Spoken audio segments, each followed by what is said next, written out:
Very warm welcome to the program सवाल जवाब। आइए रेहान शिवानी साहब से कुछ अशआर सुनते हैं जी।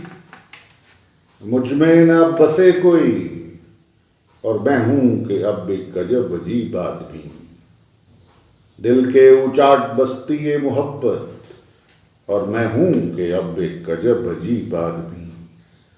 रोक के बर्बाद कर गया मुझे, रोक के उचाट कर गया मुझे, और मैं हूं कि अब एक अजब अजीब आदमी।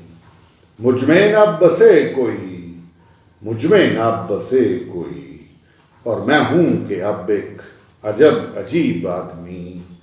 दिल के अब बर्बादे मोहब्बत, दिल के अब बर्बादे जान, और मुझमें न बसे कोई, और मैं हूं कि अब एक अजब अजीब आदमी, और मैं हूं कि अब एक अजब अजीब आदमी। इसके साथ ही अपने मेजबान सुहेल मामू को इजाजत दें। अल्लाह हाफिज।